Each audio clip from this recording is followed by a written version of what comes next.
Hi hello नमस्कार. मी कल्पना. Isha cakes and kitchen या चॅनलमध्ये तुम्हा सर्वांचे मनापासून स्वागत.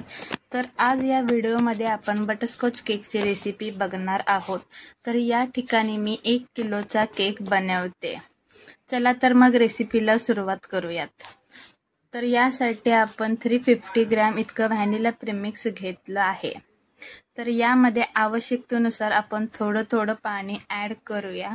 यामध्ये आपल्याला पाणी एकाच वेळी ॲड करायचं नाही आहे आणि अशा प्रकारे बॅटर आपल्याला एकाच दिशेने फेटून घ्यायचं आहे. यानंतर या बॅटरमध्ये आपण 30 ग्रॅम इतकं ऑइल ॲड करूयात. तर हे मेजरमेंट मी किचन स्केलवरती ग्रॅममध्ये मोजून घेतलं आहे. हे मेजरमेंट तुम्हाला ml मध्ये हवे असेल तर तुम्ही 500 ml व्हॅनिला प्रीमिक्स आणि 50 ml ऑइल वापरू शकता. यानंतर यामध्ये आपण half teaspoon butterscotch essence add करूया आणि बॅटर व्यवस्थित फेटून घेऊयात. तर या ठिकाणी तुम्ही बॅटरची कन्सिस्टन्सी पाहू शकता. यानंतर मी 7 इंच टीनचा यूज केला आहे. जनरली आपण 1 किलोचा केक बनवण्यासाठी 7 इंच टीनचाच वापर करतो. आता यामध्ये बटर पेपर ठेवूयात आणि ऑइलने व्यवस्थित ग्रीस करून घेऊया. आता यामध्ये आपण बॅटर ॲड करून घेऊ आणि अशा पद्धतीने टीन टॅप करून घेऊ जेणेकरून यातली एअर निघून जाईल. यानंतर आपण केक बेक होण्यासाठी OTG मध्ये ठेवून देऊ. तर इथे मी OTG 10 मिनिटसाठी प्रीहीट करून घेतला होता. तर थोड्या वेळानंतर इथे तुम्ही केक स्पंजची साईज पाहू शकताय.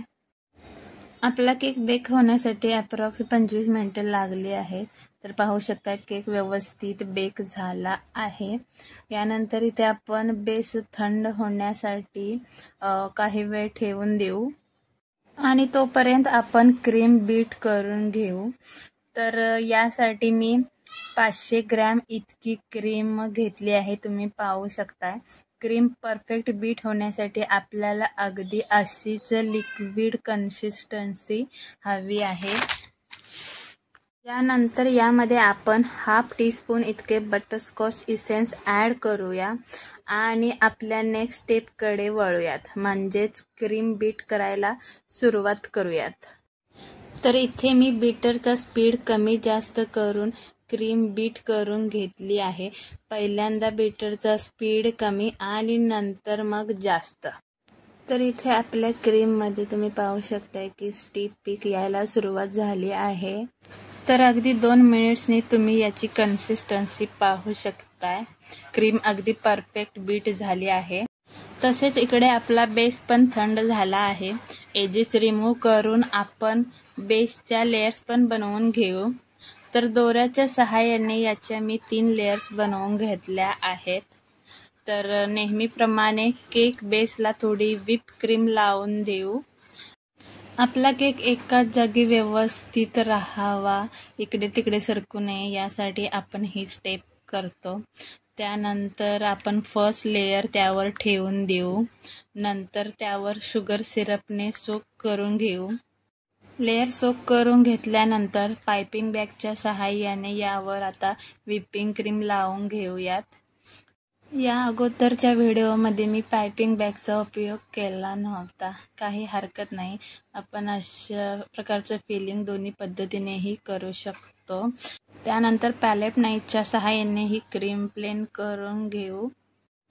आता त्यावर आपण बटरस्कॉच क्रश ॲड करून घेऊयात आणि तो सगळीकडे व्यवस्थित स्प्रेड करून घेऊयात आणि त्यावर कॅरमल क्रंच किंवा बटरस्कॉच क्रंच ॲड करू. तर हे क्रंच मी घरीच बनवले आहेत. तर त्याची रेसिपीसुद्धा मी लवकरच शेअर करेन. यानंतर सेकंड लेयर आपण यावर ठेवून घेऊ आणि सेकंड लेयरसाठी पण सेम स्टेप फॉलो करू. फर्स्ट शुगर सिरपने सोक करून घेऊ आणि क्रीम ॲड करून प्लेन करून घेऊ. तुम्ही पाहू शकता लेयरिंग करतच मी केकच्या साईडने पण क्रीम लावून घेते. आता त्यावर आपण बटरस्कॉच क्रश ॲड करून घेऊ आणि पॅलेट नाईफच्या सहाय्याने ते व्यवस्थित स्प्रेड करून घेऊ. त्यावर सेम कॅरमल क्रंच ॲड करून घेऊ आणि व्यवस्थितरित्या असं थर्ड लेयर पण त्यावर ठेवून देऊ. आता या लेयरला सुद्धा आपण शुगर सिरपने सोक करून घेऊया. यानंतर केकला फिनिशिंग देण्यासाठी केकला पहिला आपण क्रम कोट करून घेऊयात आणि यानंतर साईडला स्क्रॅपरने अशा पद्धतीने तर केकच्या वरच्या बाजूला पॅलेट नाईफने अशा प्रकारे आपण फिनिशिंग करणार आहोत. फिनिशिंग कंप्लीट करून आता आपण डिझायनिंग करणार आहोत. त्यासाठी इथे मी पायपिंग बॅगमध्ये लाईट पिंक आणि स्काय ब्लू कलरची क्रीम रेडी करून घेतली आहे. आता आपण अशा पद्धतीने डिझाईन बनवून घेऊयात. खरं तर अशी डिझाईन मी पहिल्यांदाच ट्राय केली आहे. यानंतर नोझलच्या सहाय्याने अशा प्रकारे आपण रोजेट बनवून घेऊ. अशा प्रकारे आपण पहिला स्काय ब्लू कलरमध्ये आणि नंतर पिंक कलरमध्ये रोजेट बनवून कंप्लीट करू. यानंतर केकच्या साईडने पण मी बॉर्डर बनवून घेतली आहे. हे डिझाईन कंप्लीट करण्यासाठी आपण इथे स्प्रिंकल्सचा पण वापर केला आहे. तर इथे पाहू शकताय केकचे फायनल लुक. तर हा केक तुम्हाला कसा वाटला हे कमेंटमध्ये नक्की सांगा आणि व्हिडिओ आवडला असेल तर लाईक, शेअर आणि सबस्क्राईब करा.